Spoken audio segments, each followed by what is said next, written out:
কোনো অন্যায়, বিশৃঙ্খলা, বোমাবাজি, সন্ত্রাসবাদ, টেরোরিজম এগুলোর সাথে ইসলামের কোনো সম্পর্ক নেই। শান্তির ধর্ম। এজন্য আল্লাহ তাআলা ফাসাদ সৃষ্টিকারীদেরকে পছন্দ করেন। কোন ধরনের বাজে কথা, মন্দ কথা, অশালীন কথা, অশ্লীল কথা আমরা মুখ দিয়ে উচ্চারণ করব। কোন ধরনের বাজে স্ট্যাটাস, মন্দ স্ট্যাটাস, অশালীন স্ট্যাটাস আমরা ফেসবুকে দিব। আসসালামু আলাইকুম ওয়া রাহমাতুল্লাহি তাআলা ওয়া বারাকাতুহু। نحمده ونصلي على رسوله الكريم أما بعد فأعوذ بالله من الشيطان الرجيم بسم الله الرحمن الرحيم وقاتلوا في سبيل الله الذين يقاتلونكم ولا تعتدوا إن الله لا يحب المعتدين صدق الله العظيم رب اشرح لي صدري ويسر لي أمري واحلل عقدة من لساني يفقه قولي বাংলাদেশি মুসলিম কমিউনিটি মালয়েশিয়ার আয়োজনে ইউনিভার্সিটি সায়েন্স মালয়েশিয়ার এই দেওয়ান খুলিয়ার এই থিয়েটার হল রুমে আজকে পেনাং কনফারেন্স 2023 যারা আপনারা উপস্থিত হয়েছেন তাদের সবাইকে জানাচ্ছি আন্তরিক শুভেচ্ছা এবং অভিনন্দন। আহলান ওয়া সাহলান ওয়া মারহাবান বিকুম ফি হাযা আল-লিকা আত-তাইয়িব আল-মুবারাক। শুরুতে আমরা আল্লাহ রাব্বুল ইজ্জা ওয়াল জালালের দরবারে শুকরিয়া জ্ঞাপন করছি যে আল্লাহ রাব্বুল ইজ্জা ওয়াল জালাল আমাদেরকে একটি চমৎকার জায়গায়, চমৎকার একটি পরিবেশে কিছু দিনই কথা শুনবার জন্য একত্রিত হওয়ার সুযোগ দিয়েছেন। আমরা সবাই পড়ছি কালিমাতুশ শুকুর, আলহামদুলিল্লাহ। আল্লাহ রাব্বুল ইজ্জা ওয়াল জালালের দরবারে শুকরিয়া জ্ঞাপনের পাশাপাশি আমি আজকের এই প্রোগ্রামের অর্গানাইজিং কমিটি যারা আছেন তাদেরকে আমি অন্তরের অন্তঃস্থল থেকে শুকরিয়া জানাতে চাই। বিশেষ করে আজকের এই হল রুম পাইয়ে দেওয়ার ক্ষেত্রে আমাদের এখানে ডক্টর আজিম, রাইট, মাশাআল্লাহ, ডক্টর আজিম এখানে উপস্থিত আছেন। পেনাংয়ের বিভিন্ন পর্যায়ের বাংলাদেশি প্রবাসী ব্যবসায়ী ভাইরা আছেন, তারপর এখানে ভলান্টিয়ার্স ভাইরা আছেন এবং সিকিউরিটির দায়িত্বে একটা পোশাকি বাহিনী এখানে আছেন। আমি প্রত্যেককে অন্তরের অন্তঃস্থল থেকে শুকরিয়া জানাই। এবং এই যে আমরা মাগরিবের আগে বসলাম, আমরা আমাদের নিয়ত খালেস করে নিই যে এই 1 ঘন্টা আমরা আল্লাহর জন্য ব্যয় করব, কিছু শিখবার জন্য, নিজের জীবনকে পরিবর্তন করবার জন্য। তাহলেই আমাদের এত আয়োজন। এই যে সকালে আমরা ফজরের আজানের 1 ঘন্টা আগে উঠে আমরা রওনা হয়েছি, কুয়ালালামপুর থেকে এসেছি, আপনারা অনেক দূর দূরান্ত থেকে এসেছেন। আমাদের এই আশা বসা এটা কাজে লাগবে। আমরা কামনা করি আল্লাহ তাআলা আমাদের এই আশাকে, এই বসাকে, এই একত্রিত হওয়াকে, এই কোরআনের এই মিলন মেলাকে আমাদের নাজাতের ওয়াসিলা বানাক। আমরা ইউনিভার্সিটি সায়েন্স মালয়েশিয়ার এই হলরুমে যেমনি সবাই একত্রিত হয়েছি, আল্লাহ তাআলা সেই জান্নাতুল ফেরদাউসেও যেন তার মেহমান হয়ে আমরা একত্রিত হতে পারি। আল্লাহ তাআলা আমাদেরকে তৌফিক দান করুক। সম্মানিত ভাইরা, আপনারা সবাই সুস্থ আছেন তো? আলহামদুলিল্লাহ। আল্লাহ তাআলা আপনাদের সবাইকে ভালো রাখুন, সুস্থ রাখুন, নিরাপদে রাখুন, তার সন্তুষ্টির পথে অবিচল রাখুন। কালামুল্লাহ মাজিদে আল্লাহ তাআলা জানিয়ে দিয়েছেন 7 শ্রেণীর ব্যক্তিকে তিনি অপছন্দ করেন। কয় শ্রেণীর? আবার বলুন, কয় শ্রেণীর? জি, 7 শ্রেণীর ব্যক্তিকে আল্লাহ তাআলা অপছন্দ করেন। তো মানে আল্লাহ তাআলা তাদেরকে ভালোবাসেন না। আমরা আজকে এই 7 শ্রেণীর ব্যক্তি কারা তাদের ব্যাপারে জানার চেষ্টা করব এবং আমরা সতর্ক হয়ে যাব যে আমরা যেন তাদের অন্তর্ভুক্ত না হই। কি বলেন? কোন 7 শ্রেণীর ব্যক্তি, কোন অভাগা, কোন কপাল পোড়া সেই 7 শ্রেণীর ব্যক্তি যাদেরকে আল্লাহ তাআলা পছন্দ করেন না, ভালোবাসেন না, এই মর্মে তিনি কালামুল্লাহ মাজিদে ঘোষণা দিয়েছেন। এবং আমরা সতর্ক হওয়ার চেষ্টা করব এই বৈশিষ্ট্য যেন কশিনকালেও কভু আমাদের মধ্যে না আসে। তাহলে কালামুল্লাহ মাজিদ আল্লাহ তাআলা যে জানিয়েছেন যে তিনি 7 শ্রেণীর ব্যক্তিকে পছন্দ করেন না, তার মধ্যে প্রথম শ্রেণী হচ্ছে সীমা লঙ্ঘনকারী। আরবিতে বলে আল মুআতাদুন। সীমা লঙ্ঘনকারী ব্যক্তিকে আল্লাহ তাআলা পছন্দ করেন না। লিমিট ক্রস করলে আল্লাহ তাআলা পছন্দ করেন না। লিমিটকে কেউ যদি ওভারস্টেপ করে, ক্রস করে, আল্লাহ তাআলা পছন্দ করেন না। সীমা লঙ্ঘনকে তিনি মোটেও পছন্দ করেন না। এবং মজার ব্যাপার হচ্ছে আল্লাহ কেউ কোনো অন্যায় করলেই সাথে সাথে পাকড়াও করেন না, কেউ ভুল করলেই আযাব দেন না, কেউ নাফরমানি করলেই আযাব পাঠান না। আল্লাহ অনেক সময় দেন, অনেক সময় দেন, শুধরে যাবার অনেক টাইম সে পায়। তারপরও যখন সে লিমিট ক্রস করে তখন আল্লাহ ধরে। আল্লাহ সব সময় ধরে না, ধরলে ছাড়ে না, ধরে ধরে ধরে না, ধরলে আল্লাহ ছাড়ে না, আল্লাহ সবসময় ধরবেন। এবং যে সমস্ত জাতিগোষ্ঠীকে এই পৃথিবীতে আল্লাহ তাআলা আযাব দিয়ে ধ্বংস করেছেন, তাদের স্টোরি যদি আমরা খেয়াল করি, আমরা দেখব যে তাদেরকে আল্লাহ অনেক সুযোগ দিয়েছেন ভালো হওয়ার, শুধরে যাওয়ার। কিন্তু তারা আল্লাহর আদেশ অমান্য করতে করতে করতে করতে যখন লিমিট ক্রস করে ফেলছে, একটা সবকিছুর একটা লিমিট থাকে, কি বলেন? We all should know all limits. আপনাকে জানতে হবে যে আপনি কতটুকু পর্যন্ত করতে পারবেন, কতটুকু আপনার সীমানা। You should know your limit. এই লিমিটটা আপনার জানতে হবে। তারা যখন লিমিট ক্রস করেছে, আল্লাহ আযাব দিয়েছে। আপনারা সামুদ জাতির নাম শুনেছেন? তাদের কাছে আল্লাহ তাআলা একজন নবী পাঠিয়েছিলেন, নাম হচ্ছে সালেহ আলাইহিস সালাম। আল্লাহ নবী সালেহ আলাইহিস সালাম, তিনি তাদেরকে দাওয়াত দিলেন যে হে আমার জাতিগোষ্ঠীর লোকেরা, এক আল্লাহর ইবাদত করো। তারা অবাধ্য হলো। তিনি সত্যের পথে আহ্বান করলেন, তারা এই কথা শুনলো না। একটার পর একটা আল্লাহর পায়গাম আসে, তারা অবাধ্য হয়, তারা অবাধ্য হয়, তারা আল্লাহ তাআলার আদেশকে মানে না। সবশেষে সামুদ গোত্র, তারা আবার খুব শক্তিশালী ছিল। তারা পাহাড় কেটে আর্কিটেকচার করে ডিজাইন করে কিভাবে আবাসন তৈরি করতে হয়, পাহাড়ি এলাকায়, মাউন্টেইন এলাকায় কিভাবে আবাসন তৈরি করতে হয়, এটার ব্যাপারে এক্সপার্ট ছিল। কিন্তু তারা সালেহ আলাইহিস সালামকে বলল, সালেহ তুমি পাগল, তুমি জাদুকর, তুমি যে আল্লাহর কথা বলছো আমরা মানবো এক শর্তে, যদি এই পাহাড়ের ভেতর থেকে 10 মাস গর্ভধারিণী একটা উট যদি বের করে আনতে পারো, এমন একটা শি ক্যামেল উট যদি বের করে আনতে পারো, যেই ওটের পেটের ভেতরে একটা বাচ্চা থাকবে এবং ওটটা পাহাড় থেকে বের হয়েই বাচ্চা ভূমিষ্ঠ করবে, এরপরে ওটের দুধ যেন আমরা খেতে পারি, তুমি যদি এটা দেখাইতে পারো তাহলে বুঝবো তুমি সত্য নবী। দোয়া করলেন, আল্লাহ আমার এই জাতি সামুদ, তারা তো চেয়েছে যে পাথর ভেতর থেকে যদি একটা উট বেরোয়, ওর যদি বাচ্চা দেয় আর দুধ দেয়, তাহলে তারা তোমাকে মেনে নেবে। আল্লাহ তুমি মেহেরবানি করে এই মিরাকেল, এই মুআজিজা তুমি তাদের দেখিয়ে দাও। আল্লাহ তাআলা দোয়া কবুল করলেন। হাজার হাজার মানুষের সামনে চাক্ষুষ দিবালোকের মুহূর্তে পাথর ভেঙে একটা উট বেরিয়ে এলো বিশাল আকৃতির, এবং 10 মাস গর্ভধারিণী উট, সাথে সাথে এই উট বেরিয়ে বাচ্চা প্রসব করবে, এবং সাথে সাথে এই ওলান থেকে উটের দুধ বেরোতে লাগলো। হাজার হাজার লোক এটার ওলান থেকে দুধ নিয়ে তারা তৃপ্ত হবে। আচ্ছা, এই মুহূর্তে তাদের কি করা উচিত ছিল বলেন তো? আশহাদু আল্লা ইলাহা ইল্লাল্লাহ ওয়া আশহাদু আন্না মুহাম্মাদুর রাসূলুল্লাহ ওয়া আশহাদু আন্না সালিহান নাবিয়্যুল্লাহ, এটা পড়া দরকার ছিল না? দরকার ছিল। কিন্তু তারা একের পর এক গোয়ার তুমি করতে করতে করতে করতে চাক্ষুষ দিনের বেলা এত বড় একটা মুআজিজা দেখার পরেও তারা অস্বীকার করলো। সাল্লাল্লাহু আলাইহি ওয়াসাল্লাম বললেন, তোমরা তোমাদের ওয়াদা পূরণ করো। তারা বলল, তুমি বড্ড বড় জাদুকর, তুমি যেন তেন জাদুকর না, তুমি পাহাড়ের ভেতরে জাদু ঢুকাই ফেলছো। কি মনে হয় তারা লিমিট ক্রস করে ফেলছে না? এবার ক্রস করছে না? তারা সীমা লঙ্ঘন করে ফেলেছে। দে ক্রসড দেয়ার লিমিট। এবার তো আর ছাড় দেয়া যায় না, কারণ আমি আপনাদের বলেছি শুরুতে যে আল্লাহ সব সময় ধরে না, কিন্তু যখন ধরে ছাড়ে না। আযাব চলে আসলো। কি আযাব?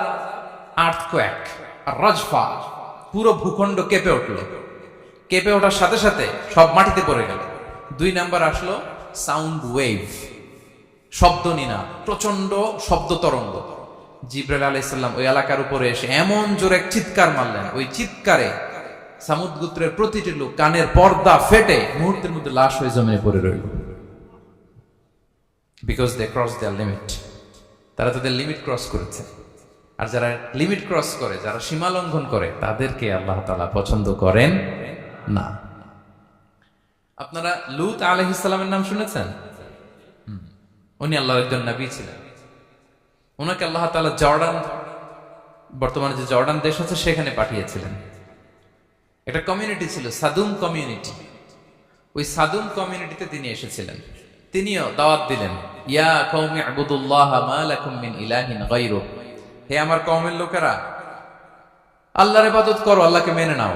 ওরা অস্বীকৃতি জানালো। সত্যের প্রতি আহ্বান করলেন, অস্বীকৃতি জানালো। ওরা, ওদের পাশ দিয়ে ক্যারাভেন যেত, কাফেলার লোকেরা ডাকাতি করত। ডাকাতির শাস্তির ব্যাপারে তিনি ভয় দেখালেন, তারা নিবৃত হলো না। এমনকি তারা সমলিঙ্গের প্রতি যৌন আকর্ষণ বোধ করতো। নাউযুবিল্লাহ। হোমোসেক্সুয়ালিটি, এখন একটা গ্রুপ আছে দেখবেন যে রংধনু নিয়ে মিষ্টি মিষ্টি কথা শোনায় বিশ্বব্যাপী। তাদের সাইন হচ্ছে রংধনু, রেইনবো। তারা ছেলেতে ছেলেতে বিয়ে, মেয়েতে মেয়েতে বিয়ে, এটাকে প্রমোট করে। নাউযুবিল্লাহি মিন যালিক। আমাদের এই মুসলিম সমাজে যেন এই আবর্জনা প্রবেশ করতে না পারে, আমাদেরকে সচেতন থাকতে হবে, ঠিক কিনা? এই সাদুম কমিউনিটির একটা বদ অভ্যাস ছিল, তারা ছেলেতে ছেলেতে বিয়ে করত, পুরুষে পুরুষে। আল্লাহ নবী লূত আলাইহিস সালাম তাদেরকে বুঝালেন যে পৃথিবীতে কেউ এই পাপ কাজ করেনি। প্রাণীদের মধ্য থেকেও একটা পুরুষ প্রাণীর প্রতি আকৃষ্ট হয় না। তোমরা আশরাফুল মাখলুকাত হয়ে কিভাবে এই কাজ করো, তোমরা থামো। তিনি নানা ভাবে হৃদয় নিংড়ানো ভাষা দিয়ে দাওয়াত দিলেন, কিন্তু তারা মানল না। তারা এই পাপ কাজ করতেই লাগলো। আল্লাহ তাআলা ফেরেশতা পাঠিয়েছিলেন ওনার কাছে পুরুষের আকৃতিতে। তারা এই আল্লাহর পাঠানো ফেরেশতাদের সাথে এই অপকর্ম করার প্ল্যান করেছিল। তারা মনে করেছিল সাধারণ মানুষ, আসলে এগুলো ছিল কি আল্লাহর ফেরেশতা। তো আল্লাহর ফেরেশতার সাথে যেহেতু এরকম পাপ কাজের চিন্তা করেছে, তার মানে দে ক্রস দ্য লিমিট। কি বলেন? সীমা লঙ্ঘন করে ফেলছে। আযাব, পানিশমেন্ট তাদের জন্য অবধারিত হয়েছে। আল্লাহ তাআলা শাস্তি দিলেন। কি শাস্তি দিলেন? সিম্পল। জিবরাইল আলাইহিস সালাম এসে পুরো শহরটাকে উঠাইয়া উল্টায় ফেলে দিলেন। আল জাযাউ মিন জিনসিল আমাল, যে যেরকম পাপ করে তার শাস্তি এরকম। ওরাও স্বাভাবিক মানুষের যে নেচার, এটার উল্টায় ফেলছে। কি বলেন? পুরুষ আকৃষ্ট হবে, সেক্সুয়াল অ্যাট্রাকশন ফিল করবে নারীর প্রতি, নারী পুরুষের প্রতি। এই যে নেচারকে উল্টাইছে না, আল্লাহকে তোদের শহরটারে উল্টাই দিলাম। জিবরাইল আলাইহিস সালাম এসে পুরো সাদুম শহরটাকে আকাশে উঠিয়ে একটা আছাড় মারলেন, আপসাইড ডাউন। উপরের অংশ চলে গেল নিচে, সব মাটির অতল গহ্বরে। ফাজআলনা আলিয়াহা সাফিলাহা ওয়া আমতারনা আলাইহিম মিন সিজারাতিন মিন সিজিলিম মানদুদ। আল্লাহ বললেন উপরের অংশ নিচে নিয়ে নিলাম, পুরো শহরটারে উল্টে দিলাম, আর পাথর বৃষ্টি বর্ষণ করলাম, সব শেষ। ওই জায়গাটা আজও আছে, ওইটা জর্ডান এবং ইসরায়েলের সীমান্তে।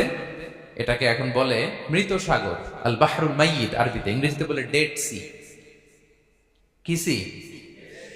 Dead sea. মৃত সাগর কেন? কারণ ওখানে কোনো প্রাণী জন্মায় না।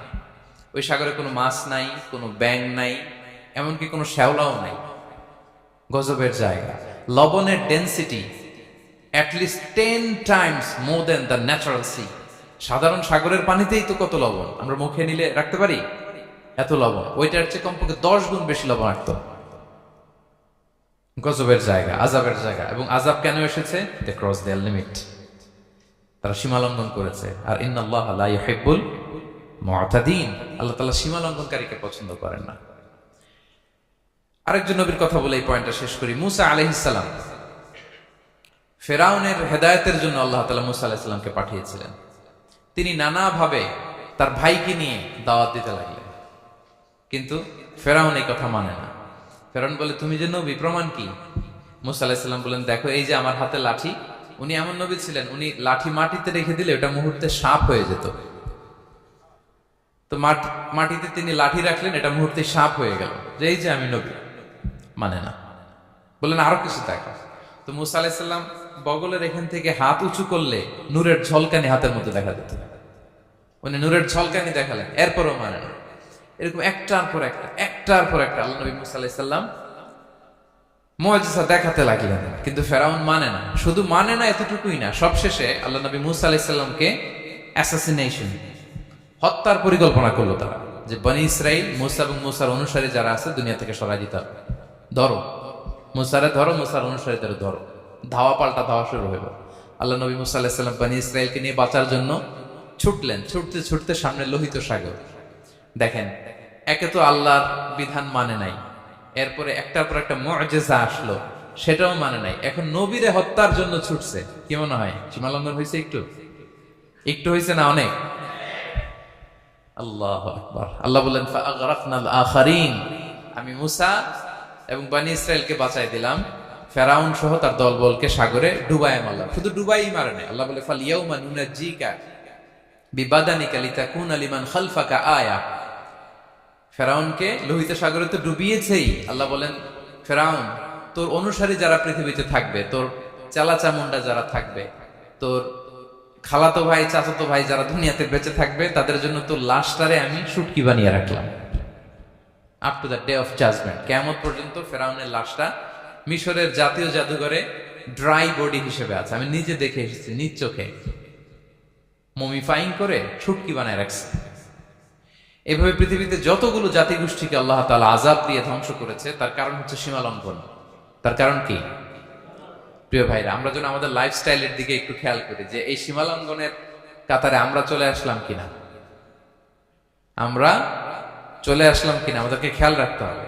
আল্লাহ তাআলা সীমা লঙ্ঘনকারীকে পছন্দ করেন না। ইন্নাল্লাহা লা ইউহিব্বুল মুআতাদিন, তিনি সীমা লঙ্ঘনকারীদেরকে পছন্দ করেন না। এমনকি রাসূলুল্লাহ সাল্লাল্লাহু আলাইহি ওয়াসাল্লামের বায়োগ্রাফি যদি আমরা খেয়াল করি, আমরা দেখব যে তিনি যখন যুদ্ধের জন্য অভিযান পরিচালনা করতেন, দল পাঠাতেন, সেনাবাহিনী পাঠাতেন, তখন তাদেরকে বলতেন, খবরদার যুদ্ধের ময়দানে সীমা লঙ্ঘন করো না, সীমা লঙ্ঘন করো না, খবরদার। যুদ্ধে যদি কেউ হেরে যায়, বন্দীদের সাথে খারাপ আচরণ করো না।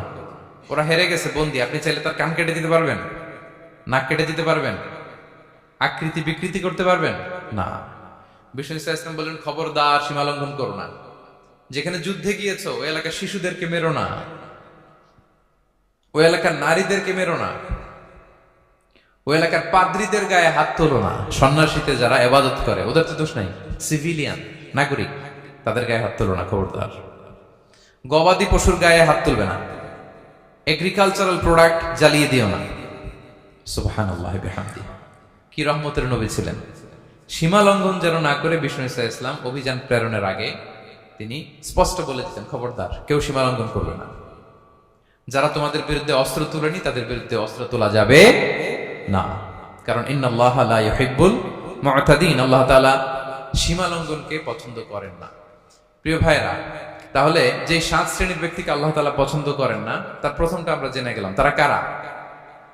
সীমা লঙ্ঘনকারী। আমি কিন্তু প্রায় এরকম জিজ্ঞেস করব এবং সব শেষে আপনাদেরকে নিয়ে রিভাইজ করব। তাহলে 1 নম্বরে আমরা পেলাম তারা কারা? মেহেরবানি করে সবাই বলবেন একসাথে, তারা কারা? তারা সীমা লঙ্ঘনকারী, তারা তাদের লিমিট ক্রস করে, তাদেরকে আল্লাহ তাআলা পছন্দ করে না। সো আমরা আমাদের লাইফের সাথে একটু মিলিয়ে নিই যে আমরা আমাদের কোন ক্ষেত্রে সীমা লঙ্ঘন করি কিনা একটু খেয়াল করেন। আমার যে দায়িত্ব আছে আমি কি সীমা লঙ্ঘন করি কিনা? আমার স্ত্রী আমার দায়িত্বে, তার সাথে সীমা লঙ্ঘন করি কিনা? আমার ভাতিজা ভাতিজি অনেকের আছে ইয়াতিম, তার বাবা মারা গেছে, তার সব সম্পত্তির দায়ভার আমার উপর দেয়া, আমি ওইখানে তাকে ঠিকঠাক মতো সব দেই কিনা, সীমা লঙ্ঘন করি কিনা? হ্যাঁ, ক্ষমতা পেলে সীমা লঙ্ঘন করি কিনা? কি মনে হয় আমরা ক্ষমতা পেলে সীমা লঙ্ঘন করি কিনা? হ্যাঁ,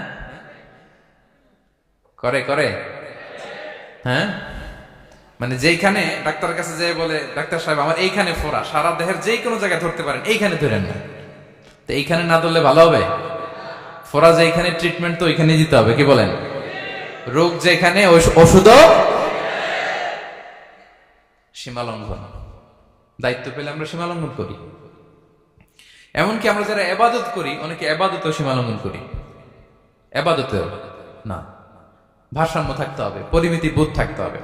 এবং মজার ব্যাপার হচ্ছে আল্লাহ তাআলা দোয়া এবং জিকিরের ক্ষেত্রে এই কথাটা উল্লেখ করেছেন যে তোমরা দোয়া জিকিরের ক্ষেত্রে সীমা লঙ্ঘন করো না। আল্লাহ তাআলা বলেন, উদউ রাব্বাকুম তাদাররুআ ওয়া খুফিয়া ইন্নাহু লা ইউহিব্বুল মুআতাদিন। তোমরা আল্লাহকে ডাকো কেমন ভাবে? তাদাররুআ ওয়া খুফিয়া, সবিনয়ে গোপনে, সবিনয়ে ডাকো, চুপিসারে ডাকো, গোপনে গোপনে ডাকো, অল্প আওয়াজে ডাকো। কারণ কি? ইন্নাল্লাহা লা ইউহিব্বুল মুআতাদিন, আল্লাহ সীমা লঙ্ঘনকারীদেরকে পছন্দ করেন না। তাহলে আপনি যদি দোয়া করেন আল্লাহর কাছে, যখন জিকির করবেন বিনীতভাবে, চুপিসারে, সবিনয়ে, বিষ্ণু ইসলাম যেভাবে শিখিয়েছেন ওইভাবে জিকির করবেন। নাকি জিকির করতে করতে মানুষের কাঁধে উঠবেন? উঠবেন না? ওঠে ওঠে, হ্যাঁ ওঠে। দেখেন আল্লাহ তাআলা যেইখানে 3 ফোঁটা দেওয়া দরকার 3 ফোঁটা দেয়, যেখানে 1 ফোঁটা ওইখানে 1 ফোঁটা দেয়। আল্লাহ তাআলা ইন্নাহু লা ইউহিব্বুল মুআতাদিন, আল্লাহ সীমা লঙ্ঘনকে পছন্দ করেন না। এই কথাটা ঢুকাইছে কোথায়? দোয়া আর জিকিরের মধ্যে। কারণ আল্লাহ জানে আল্লাহর কিছু বান্দা থাকবে, তারা দোয়া এবং জিকিরের সময় কি করবে? সীমা লঙ্ঘন করবে। মাঝে মাঝে কিছু ভিডিও ক্লিপসে দেখা যায় জিকির করতে করতে আরেকজনের কাঁধের উপরে, যিনি জিকির পরিচালনা করতেছে তার মাথার উপরে। এখন আমি ওয়াজ করতেছি, আপনি যদি লাফাইতে লাফাইতে এসে আমার উপরে পড়েন, হ্যাঁ মাইকের উপরে যদি এসে পড়েন, আমার অবস্থা হবে কি? লাফাতে লাফাতে উপরে উঠে যায়, নিজে ইনজুর্ড হয়, পাশের শ্রোতাকে ইনজুর্ড করে, যিনি আলোচনা পরিচালনা করতেছে তাকে ইনজুর্ড করে। এরকম আছে না নাই? ইন্নাহু লা ইউহিব্বুল মু'তাদিন। আল্লাহ তাআলা সীমা লঙ্ঘনকে পছন্দ করেন না। তাহলে আমাদের প্রত্যেকের উচিত আমাদের লিমিট জানা, আমরা যেন আমাদের কখনো লিমিটকে ক্রস না করি প্রিয় ভাইরা। এটা প্রতিটি ক্ষেত্রে, ইভেন ইবাদতে আমরা যেন সীমা লঙ্ঘন না করি। এই পয়েন্টটা মনে থাকবে আপনাদের? আচ্ছা, তাহলে 2 নম্বরে আমরা চলে যাই। 2 নম্বরে যে শ্রেণীকে আল্লাহ তাআলা পছন্দ করেন না তারা হচ্ছে জালিম বা অত্যাচারী। জালিম বা অত্যাচারী, যারা জুলুম করে তাদেরকে আল্লাহ তাআলা পছন্দ করেন না। আল্লাহ তাআলা বলছেন, ফাআম্মাল্লাযীনা কাফারু ফাউআযিবুহুম আযাবান শাদীদান ফিদ দুনিয়া ওয়াল আখিরা ওয়া মা লাহুম মিন নাসিরিন। যারা দুনিয়াতে কুফরি করবে কঠিন শাস্তি দুনিয়াতেও আখিরাতেও। ওয়া আম্মাল্লাযীনা আমানু ওয়া আমিলুস সলিহাতি ফায়ুওয়াফিহিম উজুরাহুম। আর যারা ঈমান আনবে, সৎকর্ম করবে, তাদের প্রতিদান আমি আল্লাহ বুঝিয়ে দেব। ওয়াল্লাহু লা ইউহিব্বুয যালিমিন। তবে জেনে রাখো আল্লাহ তাআলা জালিমিনদেরকে পছন্দ করেন। তাহলে 2 নম্বরে পাওয়া গেল কাদেরকে পছন্দ করে না? আপনি যদি কারোর প্রতি জুলুম করেন তাহলে আপনি জালেম, সে হচ্ছে মাজলুম। সে কি? মাজলুম। মজলুম আপনার ক্ষমা না করলে আল্লাহ তাআলা আপনার ক্ষমা করবে না। মজলুম যদি ক্ষমা না করে আল্লাহ তাআলা কঠিন কালো আপনাকে ক্ষমা করবে না। এজন্য জুলুম যেন আমরা কখনো না করি প্রিয় ভাইরা। জুলুম শুধু আল্লাহ তাআলা আমাদের উপরই হারাম করেনি, আল্লাহ নিজের উপর হারাম করছে। জুলুম শুধু আমাদের জন্যই হারাম না, আল্লাহর জন্য হারাম। আল্লাহ তাআলা বলেন হাদিসে কুদসিতে, ইয়া ইবাদি, হে আমার বান্দারা, ইন্নী হারামতু যুলমা আলা নাফসি, আমি জুলুমকে আমি আল্লাহ নিজের উপরে হারাম করেছি। ওয়া জাআলতুহু বাইনাকুম মুহাররামা, এবং এই জুলুমকে তোমাদের উপর হারাম করেছি। ফালা তাযালামু, তোমরা একে অপরের উপর জুলুম করো না। জুলুম শুধু আমাদের উপরই হারাম না, আল্লাহ নিজের উপরও হারাম করেছেন। তাহলে জুলুমের সাথে কি মুমিনের কোনো সম্পর্ক থাকতে পারে? পারে না। এবং আল্লাহ তাআলা কখনো কোনো বান্দার উপর জুলুম করেন না।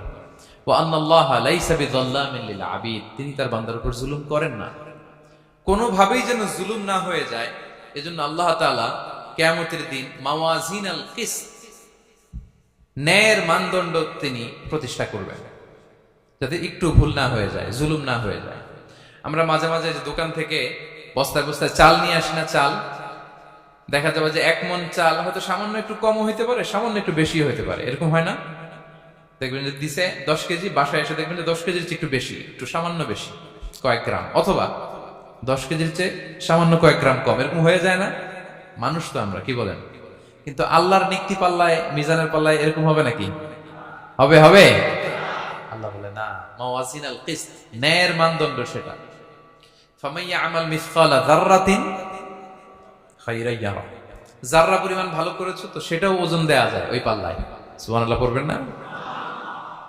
ওমাইয়া আমাল মিসকালা যাররাতিন শাররান ইয়ারা, অনুপরিমাণ খারাপ করেছো সেটা ওজন দেয়া যায়, কারণ ওয়া আন্নাল্লাহা লাইসা বিযাল্লামিন লিল আবিদ, তিনি বান্দার উপর জুলুম করেন না। তিনি এমন পাল্লা দিয়েছে যাতে জুলুম না হয়। আমাদেরটাই ভুল হয়ে যেতে পারে, ওনারটাতে ভুল হলে চলবে না, কেউ জিতে যাবে, ঠকে যাবে, কি বলেন? জাররা কাকে বলে? জাররা, জাররা মানে এত ছোট জিনিস, এত ক্ষুদ্র জিনিস যেটা খালি চোখে দেখা যায় না। বাংলাদেশের উদাহরণ দিলে বুঝতে পারবেন ভালো। বাংলাদেশের শীতের সিজনের কথা মনে আছে আপনাদের? না মালয়েশিয়া এসে সব খাই ফেলাইছেন? হ্যাঁ, মালয়েশিয়া তো সারা বছর গরম, সারা বছর বৃষ্টি, শীত হয় না। তো বাংলাদেশের শীতের সিজনে টিনের ঘর যাদের থাকে, মনে আছে কিনা জানি না আপনাদের, ওই টিনের চালে যদি ছিদ্র থাকে, শীতের দিন টিনের চালে যদি ছিদ্র থাকে, তাহলে মাঝে মাঝে দেখবেন ওই চিকন ছিদ্রটা দিয়ে সূর্যের একটা আলো ঘরের ভিতরে ঢুকে। মনে পড়ে? টিনের চালে ছিদ্র, চিকন এই ছিদ্রটা দিয়ে সূর্যের একটা চিকন রশ্মি নিচে পড়ে। তো ওইটার কাছে গেলে দেখা যায় ওই আলোটার মধ্যে পাতলা কি কি যেন ধুলাবালি উঠতেছে। এটা আবার অন্য জায়গায় দেখা যায়, এমনি দেখা যায় না, কিন্তু ওইটার কাছে গেলে দেখা যায় এই আলোটা যেই বরাবর আসছে, এইখানে কিছু ক্ষুদ্র ছোট ধূলিকণা, ডাস্ট ঘুরে বেড়ায়। আল্লাহ বলে এইটার নাম হচ্ছে যাররা। ফামাইয়া আমাল মিসকালা যাররাতিন খায়রান ইয়ারা, এই ডাস্ট উড়ে বেড়ানো ছোট্ট ধূলিকণা যেটা খালি চোখে দেখা যায় না, এতটুকু ভালো যদি করো সেটাও সেই মিজানের পাল্লায় ওজন দেয়া যায়। এতটুকু খারাপও যদি করো সেটাও সেই মিজানের পাল্লায় ওজন দেয়া যায়। আল্লাহু আকবার। তিনি তার বান্দার উপর জুলুম করেন না। জুলুম তিনি নিজের উপর হারাম করেছেন, আমাদের জন্য কি করেছেন? হারাম করেছেন। এবং বিষ্ণু ইসলাম আরো ভয়ঙ্কর কথা বলেছেন। তিনি বলেছেন, মান যালামা কিদা শিবরিন মিনাল আরদি তুবিকাহু মিন সাবঈ আরাদিন। কেউ যদি জুলুম করে তার ভাইয়ের 1 বিঘত পরিমাণ জমি খায়। 1 বিঘত চিনেন তো? এই যে আমার এই আঙ্গুল থেকে এই আঙ্গুলটা, এটা টান টান করলে যতটুকু জায়গা, এটার বলে 1 বিঘত। শিবের আরবিতে বলে শিবের। হ্যাঁ, মান যালামা কিদা শিবর। বিষ্ণু বলেন এই 1 শিবর, 1 বিঘত জমি যদি কেউ অন্যায়ভাবে জুলুম করে তার ভাইয়ের কাছ থেকে খায়, কিয়ামতের দিন তুবিকা আলাইহি সাবউ আরাদিন, এই 7 জমিনকে আল্লাহ তাআলা তার ঘাড়ে চাপাবে। খা এবার, খা। অন্যের জমি খাওয়ার এত শখ ছিল, এবার 7 জমিন ঘাড়ে কর। কিয়ামতের ময়দানে আপনার দেহটারে বিশাল আকৃতির করা হবে, এই 7 জমিনকে আপনার কাঁধে তুলে দেওয়া হবে। এজন্য আমরা অন্যের রাইটস, অধিকার যেন নষ্ট না করি, কারো উপর যেন জুলুম না করি, কোনোভাবেই না। আমরা নানাভাবে এই জুলুমটা করি। আমরা প্রায় দাদার সম্পত্তি থেকে ফুফুদেরকে বঞ্চিত করি, বাবার সম্পদ থেকে বোনদেরকে বঞ্চিত করি। হ্যাঁ, নিজের ভাই আরেক ভাইকে, আপন ভাই ভাইকে বঞ্চিত করে, জুলুম করে। এরকম দৃশ্যপট আমাদের সমাজে আছে না নাই বলেন তো? কিয়ামতের দিন আল্লাহর সুপ্রিম কোর্টের কাঠগড়ায় হিসেব দিতে হবে। আর এই জালিমদেরকে আল্লাহ তাআলা পছন্দ করেন না। এবং সবচেয়ে ভয়ঙ্কর ব্যাপার হচ্ছে, আপনি যখন কারোর উপর জুলুম করেন, ওই মাজলুম আর আল্লাহর মাঝখানে কোনো ফারাক থাকে না। আল্লাহ ওই ফারাকের পর্দা উঠায় নাই। বিষ্ণুই বলেন, ইত্তাকি দাওয়াতাল মাজলুম, তোমরা মজলুমের বদদোয়াকে ভয় করো, খবরদার। কারণ ফাইন্না লাইসা বাইনাহা ওয়া বাইনাল্লাহি হিজাব, তার আর আল্লাহর মাঝে কোনো পর্দা থাকে না। দোয়া করলেই ওটা আরশে যেয়ে কবুল হয়ে যায়। আল্লাহ তাআলার চারিপাশে অনেক পর্দা আছে। কেউ কেউ বলে 70,000 নূরের পর্দা। এই 70,000টা সহিহ হাদিস দ্বারা সাব্যস্ত না, কিন্তু অসংখ্য অগণিত পর্দা, এবং পর্দাও এটা নূরের পর্দা। আচ্ছা বলেন তো, জানলা দিয়ে বাইরের আলো ঠেকাতে আমরা দেয়ালে জানালায় কি লাগাই? পর্দা লাগাই। পর্দাটা কিসের তৈরি? মোটা কাপড়ের, যাতে করে ওই আলো না আসে। কিন্তু আল্লাহর চারদিকে যে পর্দা, ওই পর্দাটা কিসের? নূরের আলো। ওনার পর্দায় আলো দিয়ে তৈরি। সুবহানাল্লাহ বললেন না? বিষ্ণু বলেন, ইত্তাকি দাওয়াতাল মাজলুম, মজলুমের বদদোয়াকে ভয় করো। ফাইন্না লাইসা বাইনাহা ওয়া বাইনাল্লাহি হিজাব, কেউ যখন মজলুম হয়ে কেঁদে বদদোয়া করে, তার আর আল্লাহর মাঝে ওই পর্দা থাকে না। বদদোয়া করছে, ডাইরেক্ট কবুল। খবরদার আমার পেনাঙ্গের ভাইয়েরা, আমরা যেন জালিম না হই। In it's any form, operation in it's any form, যেই কোনো ভাবে, যেই কোনো ক্ষেত্রে, যেই কোনো ধরনের হইতে পারে জুলুম। কাউকে আপনি ছোট্ট কোনো কাজে ঠকালেন, বন্টন নীতিতে ঠকালেন, হ্যাঁ, জমি মেরে দিয়ে ঠকালেন, আমানত মেরে দিয়ে ঠকালেন, ইন ইটস এনি ফর্ম যদি জুলুম করে থাকেন, খবরদার। মজলুমের কান্না কখনো বৃথা যায় না। মজলুমের কান্না কখনো বৃথা যায় না। জীবনের কোনো না কোনো সময়ে এর প্রায়শ্চিত্ত আপনাকে করতে হবে। জীবনের কোনো না কোনো সময়ে এর প্রায়শ্চিত্ত করে আপনাকে মরতে হবে। তাহলে কোন বিশ্বাসী কি জালিম হতে পারে? কারণ ইন্নাল্লাহা লা ইউহিব্বুল যালিমিন, আল্লাহ তাআলা জালিমদেরকে পছন্দ করেন না। তাহলে জুলুমের সাথে আমাদের কোনো সম্পর্ক আছে? হ্যাঁ, কোনো সম্পর্ক আছে। তাহলে 2 শ্রেণীর ব্যক্তির কথা আমরা জানলাম যাদেরকে আল্লাহ পছন্দ করেন না। 1 নাম্বার, প্রথমটা কে ছিল? সীমা লঙ্ঘনকারী, লিমিট যে ক্রস করে, ইন্নাল্লাহা লা ইউহিব্বুল মুআতাদিন। 2 নাম্বার কি জানলাম? হ্যাঁ, জালিম, অত্যাচারী, অপ্রেসর। অপ্রেসরকে আল্লাহ তাআলা পছন্দ করেন না। তাহলে এই দুইটারে আমরা নো বলে দিলাম আজকের এই কনফারেন্স রুমে। আওয়াজ করে বলেন তো সবাই, নো। এই লিমিট ক্রস আর জুলুম, নো, চলে গেছে, খালাস। এবার 3 নম্বরে দেখি আল্লাহ কাদেরকে পছন্দ করেন। 3 নম্বরে আল্লাহ তাআলা অহংকারী, দাম্ভিক লোককে পছন্দ করেন না। অহংকারী, আমাদের তো অহংকার টহংকার নাই না? আছে? অহংকার আছে? কিসের অহংকার বলেন? টাকার, আর ক্ষমতার, আর সৌন্দর্যের, আর হ্যাঁ পাওয়ার, সোশ্যাল পাওয়ার, এই যে অহংকার, অহংকারের খাঁচা থেকে মুক্ত রাখো আমাদেরকে তুমি প্রভু হয়ে, পড়েন আমিন। এটা একটা ভয়ঙ্কর খাঁচা। আচ্ছা, অহংকার করার আমাদের আছে কি বলেন তো? কিছুই নেই। আল্লাহ বলে ওয়া খুলিকাল ইনসানু দাঈফা, তোমাদেরকে আমি দুর্বল করে তৈরি করছি। আমরা দুর্বল, শুধু দুর্বল না, দুর্বলের ঘরের দুর্বল।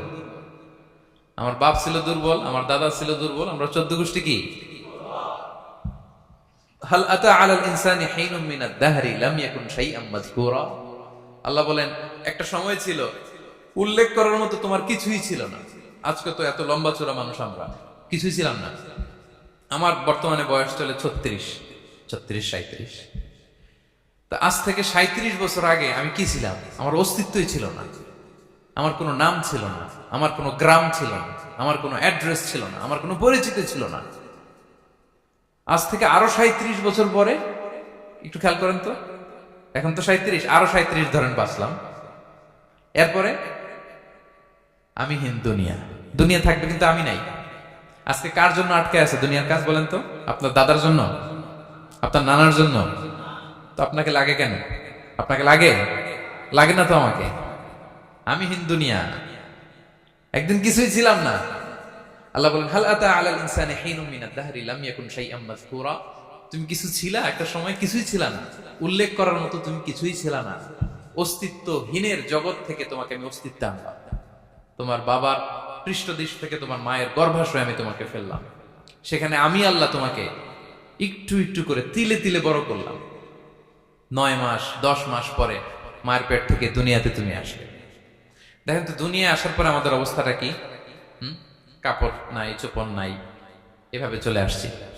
আসার পরে কেউ যদি মুখে খাবার তুলে দেয় তাইলে খাইতে পারি, হ্যাঁ, তাও লিকুইড খাবার, এদিক দিয়ে দিলে এদিক দিয়ে পড়ে যায়, খালি মুছতে হয়। মেহমান একজন এসে আদর করে কোলে নিচে পেশাব করে দিছি ভরাইয়া, আছে না নাই? হয়েছে না, হয়েছে না এরকম? আদর করে একটা কোলে নিছেন, এখনই না ডায়াপার আসছে মিয়া। আজ থেকে 10 বছর আগে এগুলো ছিল নাকি? প্যাম্পাস ডায়াপার ছিল, এই কাঁথা টাতা নিয়ে কোলে নেওয়া লাগতো, এরপরে দিছে ওদিক দিয়ে, জামা টামা ভিজে শেষ। ইভেন রাসূল সাল্লাল্লাহু আলাইহি ওয়াসাল্লামের কোলে এরকম বাচ্চারা পেশাব করে দিছে, এরকম হাদিস আছে। আদর করে মায়েরা বাবারা আসলেই তো তার বাচ্চাকে রাসূল সাল্লাল্লাহু আলাইহি ওয়াসাল্লাম কোলে দিতেন, পেশাব করে দিতেন। তো কার কোলে উঠছে এটাও জানি না, পেশাব করে ভরাই দিচ্ছে, পেশাব পায়খানা করে শয়লাভ। লিকুইড দিলে খেতে পারি, শক্ত কিছু খেতে পারি না। এই তো আমি, এই তো আমার ক্ষমতা। একজন যে বললেন ক্ষমতার অহংকার, এই তো ক্ষমতাটা তো এতটুকু। এরপরে যখন জোয়ান হয়েছে, এখন তো জোয়ান, এখানে একটা ভূমিকম্প হইলে কি অবস্থা হবে বলেন তো জোয়ানদের? হ্যাঁ, কাঁপতে কাঁপতে সব শেষ। একটা ভূমিকম্প, একটা তুফান হলে ওটার বিরুদ্ধে দাঁড়াতে পারি না। একটা তুফান, রাস্তায় টায়ার পাংচার হলে লাফ দিয়ে উঠি।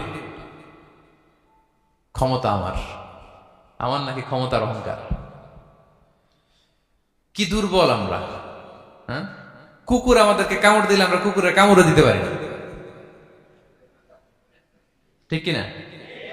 মশা যে কামড়া, এটা ধরতে না পারলে কিছু করতে পারি? কামড় মাইরা দিছে দৌড়। বল্লা পোকা এটা যদি কামড় দিয়ে দৌড় দিয়ে কিছু করতে পারেন? তো কিসের কিসের ক্ষমতা আপনার? এরপর আবার যদি 70-80 বছর হায়াত পাই, আবার আগের মতো যেখানে বসি ওইখানেই ডাইরেক্ট, আছে না নাই? বয়স যখন 80 হয়ে যায় আর থাকে শরীরের কন্ট্রোল, আবার যেখানে বসে ওইখানেই পেশাব পায়খানা। খাবার দিলে খাইতে পারি, পিঠটা বাঁকা হয়ে কুজু হয়ে গেছে, এর নাকি আবার অহংকার? সাজে অহংকার, সাজে অহংকার, সাজে একজনের। আওয়াজ করে বলতে হবে তিনি কে? 3 নম্বরে অহংকার, দাম্ভিককে আল্লাহ পছন্দ করেন না। প্রিয় ভাইরা, আল্লাহ বলেন কারুনের ঘটনাকে আল্লাহ এখানে এনেছেন। আল্লাহ বলেন ইন্না কারুনা কানা মিন কওমি মূসা। কারুন ছিল মুসা আলাইহিস সালামের কওমের লোক, মুসা আলাইহিস সালামের কাজিন ছিল মূলত। কারুন নামে একজন সম্পদশালী ছিল। মিশরের রাজধানী কায়রো থেকে 100 কিলো দূরে ফাইউম নামে একটা জেলা আছে, ওখানে তার বাড়ি ঘর। আমি দেখে এসেছি, কয়েকবার গিয়েছি। তো ফাবাগা আলাইহিম, সে মানুষের উপর চড়াও হলো। ওয়া আতাইনাহু মিনাল কুনুজি মা ইন্না মাফাতিহাহু লাতানু বিল উসবাতি উলিল কুওয়া। আল্লাহ বলেন এই কারণকে আমি এত সম্পদ দিয়েছি, এত বেশি ছিল তার সম্পদ, সম্পদগুলো যে সে আলমারির ভিতরে রাখতো, ওই আলমারির যে চাবি হইতো, এই চাবিগুলোরে ওজন করার জন্য, কাঁধে নেওয়ার জন্য 10 জন পেশি শক্তি পুরুষ লাগতো। আলমারি রাখার জন্য না, কি রাখার জন্য? আলমারি ভর্তি যে সোনা দানা গহনা, ওইটা হচ্ছে চাবি। ওই চাবিগুলা বহন করতে একদল পেশি পুরুষ লাগতো, এত সম্পদ। তো তাকে এলাকার লোকেরা বলেছিল খলালাহু কওমুহু লা তাফরাহ, হে কারণ তুমি গর্ব করো না। কারণ তাকে বলছিল মুসা আলাইহিস সালাম যাকাত দাও, সে বলতেছে আমি যাকাত দিব কেন, এই সম্পদ তো আমার। ইন্নামা উতিতুহু আলা ইলমিন ইনদি, আমি আমার বুদ্ধি খাটায় এই সম্পদ কামাইছি, আমার সম্পদ আমি খাবো, আমি যাকাত দিব কেন।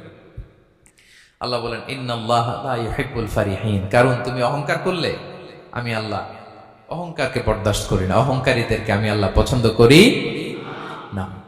আমি অহংকারকে পছন্দ করি না, অহংকারকে আল্লাহ তাআলা পছন্দ করেন না। কি হয়েছিল কারণের নসিবে? আল্লাহ বলেন ফাখাসাফনা বিহি ওয়া বিদারিহিল আরদ ফামা কানা লাহু মিন ফিআতি ইয়ানসুরুনাহু মিন দুনিল্লাহ ওয়া মা কানা মিনাল মুনতাসিরিন। আল্লাহ বলেন সে যখন অহংকার দেখালো, আমি কারুনকে আর কারুনের সব সম্পদ মাটির ভেতরে দাবিয়ে দিলাম, মুহূর্তেই দাবিয়ে দিলাম। সহিহ বুখারীতে এসেছে ইয়াতাজালজালু ফিল আরদ, প্রতিদিন 1 বিঘত করে কারুন জমিনের ভিতরে যেতেই থাকবে, যেতেই থাকবে, যেতেই থাকবে কিয়ামতের আগ পর্যন্ত। আল্লাহু আকবার। কারণ অহংকার করেছিল। আল্লাহ বলে আমি অহংকারীদের পছন্দ করি না। সূরা লুকমানে আল্লাহ বললেন ওয়ালা তুসাঈ খাদ্দাকা লিন-নাস, মানুষ থেকে মুখ ফিরিও না। ওয়ালা তামশি ফিল আরদা মারাহা, জমিনে অহংকার ভরে হেঁটো না। ইন্নাল্লাহা লা ইউহিব্বু কুল্লা মুখতালিন ফাখুর, আল্লাহ তাআলা অহংকারীদেরকে, দাম্ভিকদেরকে পছন্দ করেন না। এই যে আমি বলছি যে 7 শ্রেণীর লোককে আল্লাহ পছন্দ করেন না, এটা আমার মন গড়া বানানো কথা। প্রতিটি কথার পেছনে কোরআনের যুক্তি আছে। কোরআনে আল্লাহ তাআলা বলছেন আল্লাহ অহংকারীদেরকে পছন্দ করেন না। ইংরেজিতে কি বলে? ইগো আছে আমাদের, হ্যাঁ ইগো, এটা ছেড়ে ফেলতে হবে, অহংকার করা যাবে না। আমার প্রিয় ভাইরা একটু মনোযোগী হন, এই আয়াতের তাফসীরটা একটু সংক্ষেপে বুঝিয়ে দেই। আল্লাহ তাআলা বলছেন ইন্নাল্লাহা লা ইউহিব্বু কুল্লা মুখতালিন ফাখুর, আল্লাহ কোন মুখতাল আর ফাখুরকে পছন্দ করেন না। মুখতাল আর ফাখুর মানে কি? মুখতাল মানে যে অহংকার করে মনে মনে। কিছু লোক আছে ভিতরে ভিতরে নিজের বড় মনে করে, বাইরে বলে না বা বলার সাহস পায় না, কিন্তু ভিতরে ভিতরে ভাবে আমি কোন হনুরে, কি বলে আমি কোন, আমি তো বড়, আরে আমার চেয়ে বড় বেশি জানে নাকি কেউ, আমার চেয়ে কিছু পারে নাকি, আমি তো, কিন্তু এটা মুখ দিয়ে বলে না, ভিতরে ভিতরে আছে না নাই? এদেরকে আরবিতে বলে মুখতাল। কি বলে? মুখতাল। আরেকজন ফাখুর, সে শুধু ভিতরে না, এটা প্রকাশ্যে বলে বেড়ায়, এটা আরো ডেঞ্জারাস। ফাখুর সে আরো খারাপ, সে প্রকাশ্যে তার অহংকার প্রদর্শন করে, বলে বেড়ায় যে আমি বড়, আমি বড়, আমি বড়। এই আমি বড় কথাটাই সবচেয়ে ভয়ঙ্কর। আমি বড় কথাটাই সবচেয়ে ভয়ঙ্কর। নিজে যাকে বড় বলে বড় সে, লোকে যাকে বড় বলে বড় সে হয়। আমার প্রিয় পেনাঙ্গের ভাইরা, নিজেকে বড় মনে করা এটা শয়তানের স্বভাব। কার স্বভাব? বিনয়ী হওয়া এটা নবীদের স্বভাব। আল্লাহ তাআলা ফেরেশতাদেরকে বলেছিলেন উসজুদু লি আদম, তোমরা আদমকে সিজদা দাও। ফাসাজাদাল মালাইকা কুল্লুহুম, সবাই সিজদা দিল ইল্লা ইবলিস, কে ছাড়া? ইবলিস ছাড়া। সে নিজেকে বড় মনে করেছে, শয়তান। কিভাবে? সে লজিক খাটাইলো আল্লাহর সাথে। সে লজিক দিয়ে আল্লাহর বলে আল্লাহ ক্বালা আনা খায়রুম মিনহু, আল্লাহ আমি কেন সিজদা দেব, আমি তো আদমের চেয়ে শ্রেষ্ঠ, আমি বড়। আল্লাহ বলতেছে তুমি বড়, কেমনে বড়? শয়তান বলে খলাকতানি মিন নার, আপনি আমারে বানাইছেন কি দিয়ে? আগুন দিয়ে। ওয়া খলাকতাহু মিন তিন, আর আদমকে বানিয়েছেন মাটি দিয়ে। কি দিয়ে? মাটি দিয়ে। আগুনের ধর্ম দাউ দাউ করে উপরের দিকে কি করে? ওঠে, আর মাটি ঢিলা রেখে দিলে নিচে পড়ে যায়।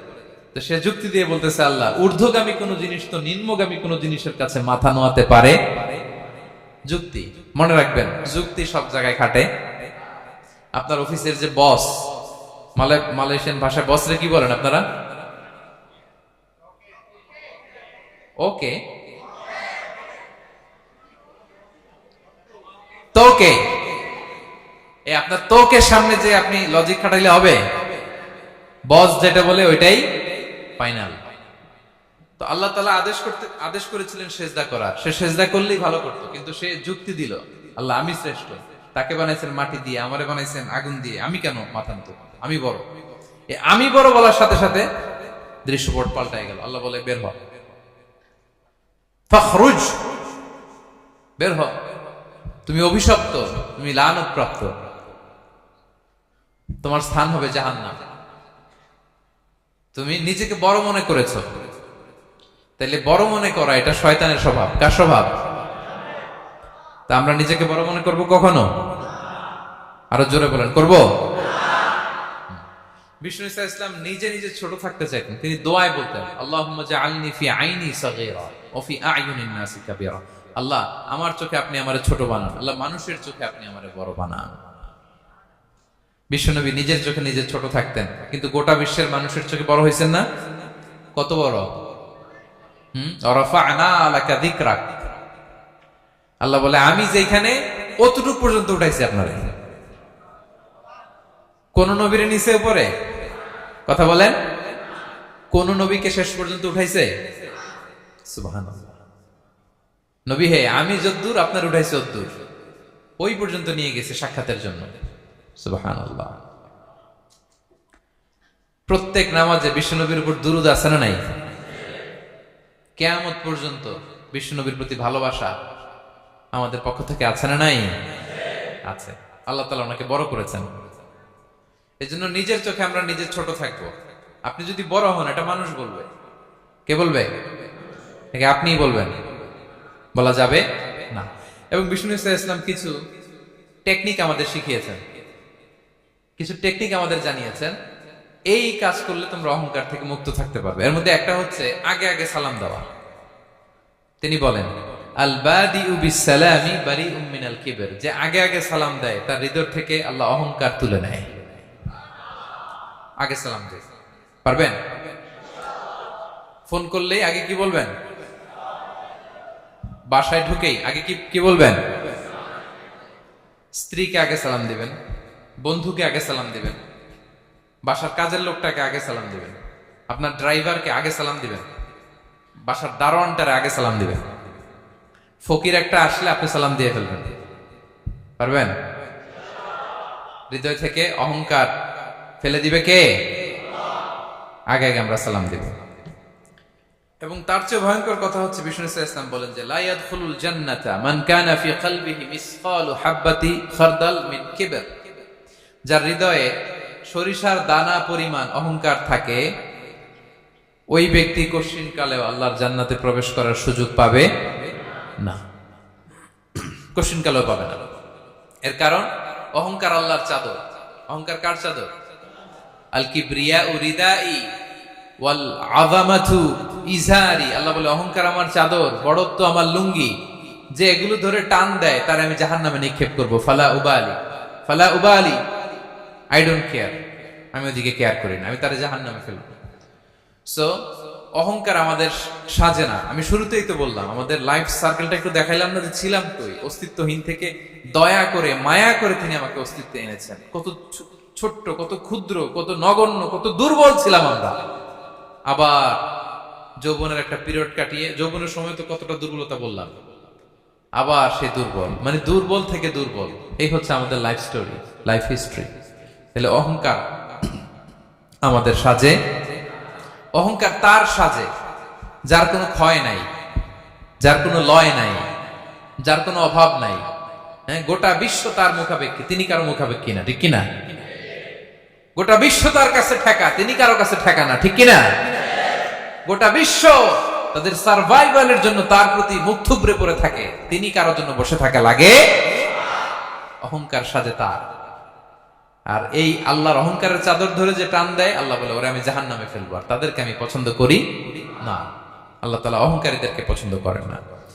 তাহলে অহংকারকে আমরা না বলে দিব, নো বলবো। নো, আওয়াজ করে বলেন নো। শুধু মুখে মুখে নো নাকি অন্তর থেকে? এই তো আজকের দিওয়ান কুলিয়ার বাইরে ফেলে দিছে আমরা অহংকার। কি বলেন পেনাঙ্গের ভাইরা? আর অহংকার করব? আপনি বিনয়ী হন।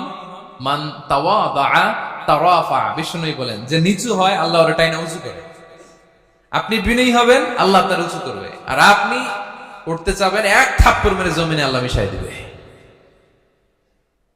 এজন্য বড়ত্ব, দাম্ভিকতা এটা আল্লাহর পোশাক। আমরা যেন তার পোশাক ধরে টান না দেই। এই পয়েন্টটা কি সবার কাছে ক্লিয়ার? আচ্ছা, কয়টা গেল? এক নম্বরে কি ছিল? হ্যাঁ, সীমা লঙ্ঘনকারীকে আল্লাহ তাআলা পছন্দ করেন না। দুই নাম্বার, এই তো মনে রাখছেন, মাশাআল্লাহ, অনেক এনার্জেটিক অডিয়েন্স, খেয়াল রাখছে। আর শুরুতে বলছিলাম তো, মনে রেখে দিছে এজন্য, যে ধরবে তো মাঝখানে। আচ্ছা, জালিমকে আল্লাহ পছন্দ করেন না। এইমাত্র যেটা বললাম, তিন নাম্বার, অহংকারী ব্যক্তিকে আল্লাহ পছন্দ করেন না। চার নাম্বার হচ্ছে অপচয়কারী বা অপব্যয়কারী। অপচয়কারী বা অপব্যয়কারী, এই শ্রেণীর ব্যক্তিকে আল্লাহ তাআলা পছন্দ করেন। আল্লাহ বলেন, কুলু ওয়াশরাবু ওয়ালা তুসরিফু, তোমরা খাও পান করো, কিন্তু ওয়ালা তুসরিফু, তোমরা অপব্যয় করো না। ইন্নাহু লা ইউহিব্বুল মুসরিফিন, আল্লাহ তাআলা অপব্যয়কারীকে পছন্দ করেন না। অপচয়, প্রয়োজন নাই তারপরও খরচ, অপ্রয়োজনীয় খরচ, এটা আল্লাহ পছন্দ করেন না। ইভেন কি দানের ক্ষেত্রেও, আপনি যে দান করবেন, এখানেও ভারসাম্যপূর্ণ দানের কথা বলা হয়েছে। আল্লাহ বলছেন, ওয়াল্লাযীনা ইযা আনফাকু লাম ইউসরিফু ওয়া লাম ইয়াকতুরু ওয়া কানা বাইনা যালিকা কাওয়ামা, যারা দান করে, দানের ক্ষেত্রে কৃপণতাও করে না, আবার সব দিয়ে দেন। যেমন আপনার ছেলের স্কুলের বেতন দিতে হবে, ফ্যামিলির খরচ আছে, এটা আছে সেটা আছে, কিন্তু আপনি বেতনে সব দিয়ে দিলেন একজনকে, তো আপনি চলবেন কেমনে? দেয়া যাবে না, ভারসাম্যপূর্ণ হয় নাই। ভারসাম্যপূর্ণ হইতে হবে। তাহলে অপচয়টা আল্লাহ তাআলা পছন্দ করেন না। এবং বিষ্ণু ইসা ইসলাম বলেছেন, কুলু ওয়াশরাবু, খাও পান করো, ওয়া তাসাদ্দাকু, দান করো, ওয়ালবাসু, যা মনে চায় পরিধান করো।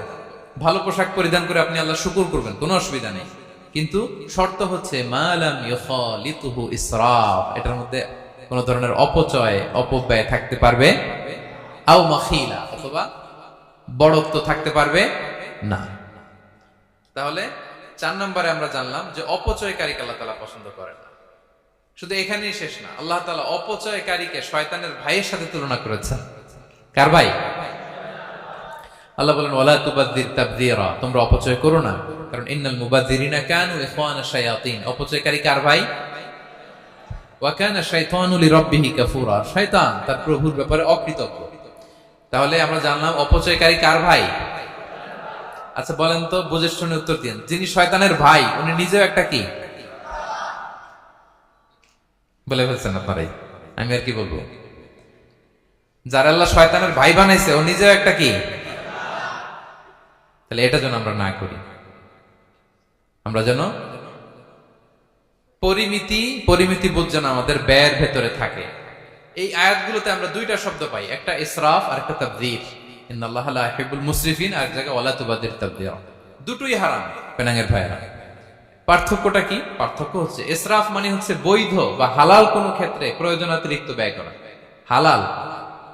হালাল, কিন্তু আপনি অতিরিক্ত খরচ করছেন। বাসায় আম লাগবে 2 কেজি, কয় কেজি? 2 কেজি হলে সুন্দর খাওয়া যায়। নিয়ে আসছেন 10 কেজি, কয় কেজি? 3 দিন পরে এগুলো পচে টচে নষ্ট হয়েছে, অপচয় হয়েছে না? কিন্তু আম কিনা হালাল না হারাম? আম খাওয়া হালাল না হারাম? তাহলে এই যে হালাল জিনিসে প্রয়োজনাতিরিক্ত যে খরচ করছেন, এটাকে বলে ইসরাফ, এটা নিষেধ। আরেকটা আল্লাহ, যেটা আরো ভয়ঙ্কর, শয়তানের ভাই বানাইছে আল্লাহ যে কারণে, ওটার বলে তাবযীর। এটা কি? তাবযীর হচ্ছে অবৈধ বা হারাম কোন ক্ষেত্রে প্রয়োজনাতিরিক্ত ব্যয় করা। এমনি কাজটা হারাম। এমনি কাজটা কি? বলেন তো, মদ খাওয়া কি? এখন ট্রাক ভর্তি করে মদ নিয়ে আসছেন। নাচানাচির অনুষ্ঠানে ফান্ডিং করা কি? অশ্লীলতা, নৃত্য প্রদর্শনের এরকম একটা প্রোগ্রাম হবে নারীদের, এটাতে ফান্ডিং করাটা কি? হারাম। এখানে আপনি হাত খুলে দান করছেন, এটার বলে তাবযীর। তাহলে ইসরাফও হারাম, তাবযীরও হারাম। দুইটার মধ্যে বেশি হারাম হচ্ছে তাবযীর, যে তাবযীরের কারণে আল্লাহ তাআলা তাকে শয়তানের ভাই বলেছেন। তাহলে অপচয়ের সাথে আমাদের কোনো সম্পর্ক। আমরা একটু গলা ফাটিয়ে অপচয়কে নো বলে দিব, আওয়াজ করে বলেন নো। আজকে থেকে আর কোনো অপচয় নাই, আজকে থেকে অপচয় নাই। বিষ্ণু ইসলাম একবার আম্মাজান আয়েশা রাদিয়াল্লাহু তাআলা আনহার ঘরে ঢুকলেন। ফাওয়াজাদা কিসরাতা খুবজিন মুলকাতিন আলাল আরদ। আম্মাজান আয়েশার ঘরে ঢুকেই দেখলেন এক টুকরো রুটি মাটিতে পড়ে আছে। কোথায় পড়ে আছে? ফাগাদিবান নবী সাল্লাল্লাহু আলাইহি ওয়াসাল্লাম রেগে গেলেন, তিনি রাগান্বিত হলেন, প্রচন্ড রেগে গেলেন। রেগে আম্মাজান আয়েশাকে বললেন, আয়েশা, এই যে আল্লাহর রিজকে তুমি নষ্ট করছো, আল্লাহর রিজিকের মূল্যায়ন করতে শেখো আয়েশা। কোনো ঘরে যদি আল্লাহর রিজিক আসে আর ওই রিজিককে যদি মূল্যায়ন করা না হয়, তাহলে সে রিজিক আর এই ঘরে আসে না। কারণ এই রুটিটা খেয়েই তো তুমি বেঁচেছিলা, ঠিক কিনা? আজকে আমরা যেই রুটিটা, যেই ভাতগুলো ফেলে দিই ডাস্টবিনে, এতটুকু খাইলে আমার কাশ্মীরের ভাইরা বেঁচে যাবে, এতটুকু পাইলেই আমার ফিলিস্তিনের ভাইরা বেঁচে যায়, এতটুকু পেলেই ওই ডাস্টবিনে মারামারি করে যারা খাবার খোঁজে ওরা বেঁচে যায়, ঠিক কিনা? এই জন্য বিষ্ণু ইসলাম রেগে গেলেন। বিষ্ণু সবসময় রাখতেন না, রেগে বললেন, আয়েশা, আল্লাহর নেয়ামতের কদর করো। তোমার ঘরে রিজিক আসলে ওটার যদি মর্যাদা না দাও, এই রিজিক তোমার ঘরে আর ঢুকবে না। নট নেসেসারি শুধু খাবারের ক্ষেত্রে, যে কোনো ক্ষেত্রে অপচয় যেন না হয়, অপচয় অপব্যয় যেন না হয়। আমরা অনেক সময় করে ফেলি, খেতে বসলে অনেক খাবার নিয়ে ফেলি, অর্ডার করতে গেলে দোকানে অনেক অর্ডার করে ফেলি, রেস্টুরেন্টে, কিন্তু এই খাবারগুলো নষ্ট করা যাবে না। ডাস্টবিনে যেন না যায় আপনার কারণে। আপনি কি করবেন? লেফট ওভার ফুড সাথে করে বঙ্গুজে নিয়ে আসবেন। আপনারা তো বঙ্গুজ বলেন নাকি? পেনাঙ্গে কি বলে? বঙ্কুজ। হ্যাঁ, টেক অ্যাওয়ে বা বঙ্কুজ বললে ওরা বঙ্কুজ দিবে, নিয়ে আসবেন, বাসায় এনে রাতে খাবেন, তারপরের দিন খাবেন, অথবা কাউকে দিয়ে দিবেন, কিন্তু খাবার নষ্ট করা চলবে। কারণ ইন্নাল্লাহা লা ইউহিব্বুল মুসরিফিন, আল্লাহ তাআলা অপচয়কারীকে পছন্দ করেন। কথাটা কি বুঝতে পেরেছেন সবাই? আচ্ছা, কয়টা গেল? আর বাকি রইল কয়টা? 5 নাম্বার, খেয়ানতকারী। আমানতের খেয়ানত যে করে, বা বিশ্বাসঘাতক আমানতের খেয়ানত যে করে। অনেক লম্বা কথা, আমি যেহেতু সময় কম শেষ করে দিচ্ছি। ইন্নাল্লাহা লা ইউহিব্বুল খাইনিন, আল্লাহ তাআলা খেয়ানতকারীকে পছন্দ করেন, বিশ্বাসঘাতকতা যে করে। আল্লাহর কথা বাদ দেন, আমাদের সমাজে বলেন, কেউ যদি বিশ্বাসঘাতকতা করে আমরা পছন্দ করব? করব না, তাকে কেউ পছন্দ করে না। ইন্নাল্লাহা লা ইউহিব্বু মান কানা খাওয়ানান আসিমা, পাপী খেয়ানতকারীকে আল্লাহ পছন্দ করেন না। এবং মুনাফিকের আলামত রাসূল সাল্লাল্লাহু আলাইহি ওয়াসাল্লাম বলেছেন, কি দেখে মুনাফিক চিনবা? তিনি বলেছেন 3 জিনিস দেখে মুনাফিক চিনবা। 1, ইযা হাদাসা কাযাবা, মুনাফিক কথা বললে মিথ্যা বলে। কথা বললে কি করে? ওয়া ইযা ওয়া'আদা আখলাফা, ওয়াদা করলে খেলাফ করে। 3 নম্বরে ওয়া ইযা আতুমিনা খানা, মুনাফিকের কাছে আমানত রাখলে খেয়ানত করে। আমানতের খেয়ানত, এটা মুনাফিকের আলামত। শুধু মুনাফিকের আলামতই না, এটা কিয়ামতের একটা আলামত। আল্লাহ বলেন, ইন্নাল্লাহা ইয়া'মুরুকুম আন তুআদ্দুল আমানাতি ইলা আহলিহা, আল্লাহ তাআলা আদেশ করেছেন আমানতের যে হকদার তার হাতে তার আমানত পৌঁছে দাও। আদেশটা কার? সবাই বলুন, আদেশ কার?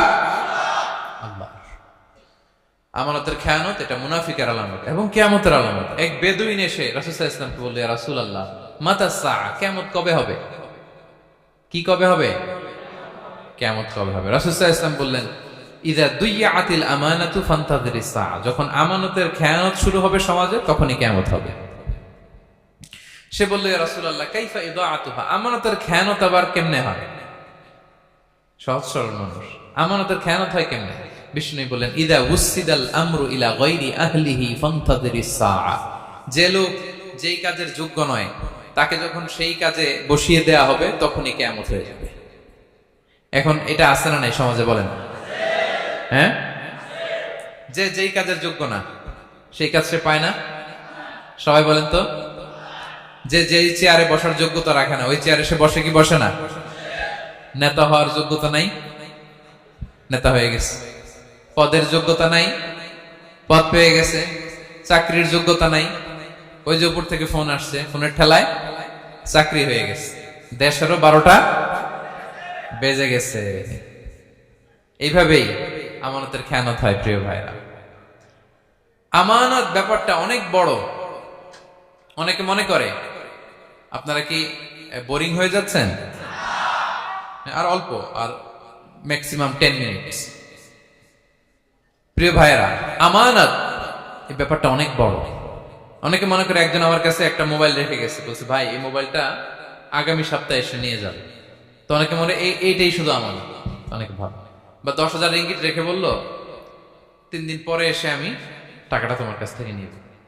তো আপনি দিয়ে দিলেন, এটা তো আমানতদার হলেনি। কিন্তু শুধু এতটুকু আমানত নয় প্রিয় ভাইয়েরা আমার। আল্লাহ তাআলা আমাদেরকে যা দান করেছেন তার সবই আমানত, সবকিছুই আমানত। এই যে আমাকে আল্লাহ জ্ঞান দিয়েছেন, এই জ্ঞানটা আমানত। যাদেরকে আল্লাহ পরিচিতি দিয়েছেন, পরিচিতি এটা আমানত।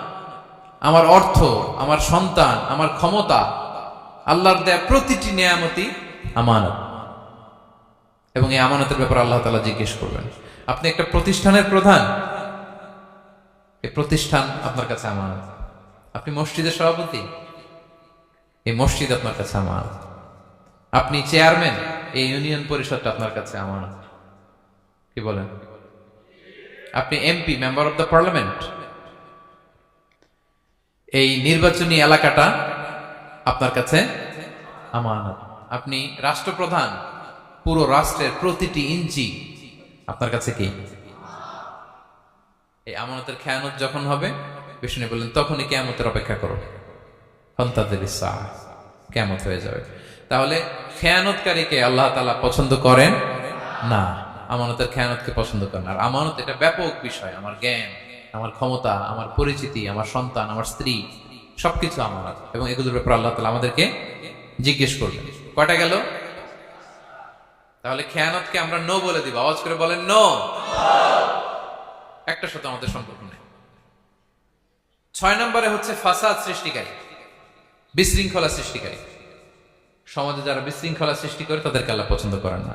আল্লাহ বলেন ইন্নাল্লাহা লা ইউহিব্বুল মুফসিদিন। আল্লাহ তাআলা ফাসাদ সৃষ্টিকারীদেরকে কখনো পছন্দ করেন না।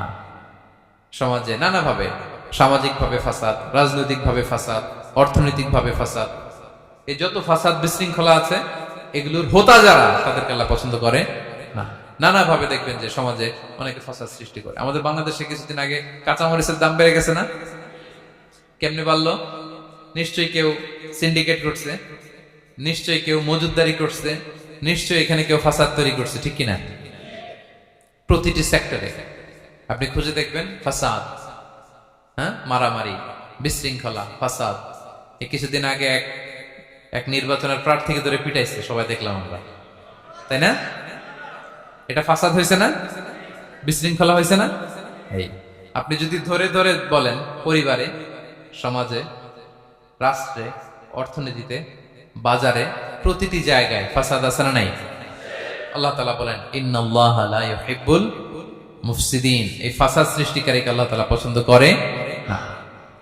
মদিনাতে এই যে টিকিটের দাম, সুন্দর কথা বলছেন, টিকিটের দাম বাড়ায় যারা দেয়, সেম গোস টু দেম, তাদেরও একই কথা, ফাসাদ সৃষ্টিকারী আর মুফসিদুন।